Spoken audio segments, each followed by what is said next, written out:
Hi viewers, welcome to ಸುಷ್ಮಿ ಅಡುಗೆ ಮನೆ. ಇವತ್ತು ನಾನು ಮಾಡ್ತಿರೋದು ನುಗ್ಗೆಕಾಯಿ ಚಾಪ್ಸ್. ಬನ್ನಿ ನುಗ್ಗೆಕಾಯಿ ಚಾಪ್ಸ್ನ ಹೇಗೆ ಮಾಡೋದು ಅಂತ ನೋಡೋಣ.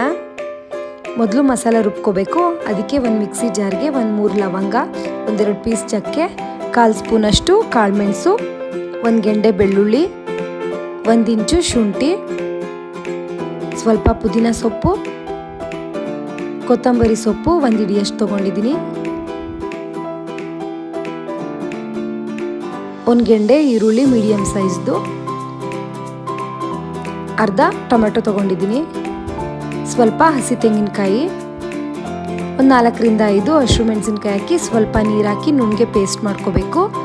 ಇವಾಗ ಒಗ್ಗರಣೆಗೆ 1 ಪ್ಯಾನ್ ತೊಗೊಂಡಿದ್ದೀನಿ. ಅದಕ್ಕೆ 3-4 ಸ್ಪೂನಷ್ಟು ಎಣ್ಣೆ, ಸಣ್ಣ ಸಣ್ಣದಾಗಿ ಕಟ್ ಮಾಡಿರೋ ಈರುಳ್ಳಿ, ಸ್ವಲ್ಪ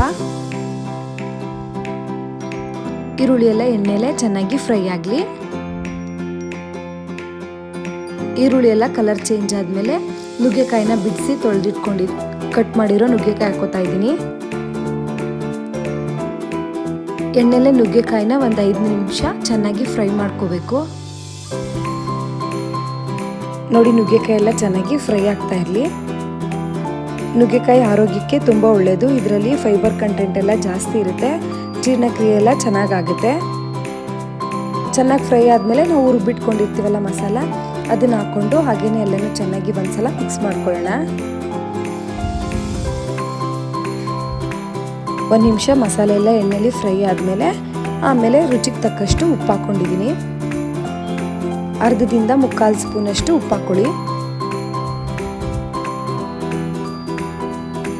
ಮಸಾಲೆ ಎಲ್ಲ 1 ನಿಮಿಷ ಚೆನ್ನಾಗಿ ಎಣ್ಣೆಲಿ ಫ್ರೈ ಆದಮೇಲೆ ಮಿಕ್ಸಿ ಜಾರಲ್ಲೇ ಸ್ವಲ್ಪ ನೀರು ತೊಳೆದು ಹಾಕ್ಕೊಂಡು ನಮಗೆ ಎಷ್ಟು ಗ್ರೇವಿ ಕನ್ಸಿಸ್ಟೆನ್ಸಿ ಬೇಕು ನೋಡಿಕೊಂಡು ಅಷ್ಟು ನೀರು ಹಾಕ್ಕೊಂಡು ಎಲ್ಲನೂ ಚೆನ್ನಾಗಿ ಮಿಕ್ಸ್ ಮಾಡ್ಕೊಳ್ಳೋಣ.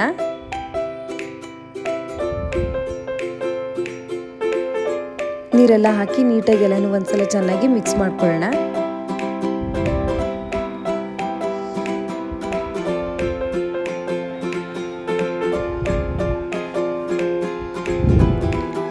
ನುಗ್ಗೆಕಾಯಿಲಿ ಆ್ಯಂಟಿ ಆಕ್ಸಿಡೆಂಟ್ಸ್ ಎಲ್ಲ ಜಾಸ್ತಿ ಇರುತ್ತೆ ಮತ್ತು ಬ್ಲಡ್ ಶುಗರ್ ಲೆವೆಲ್ನೆಲ್ಲ ಕಡಿಮೆ ಮಾಡುತ್ತೆ.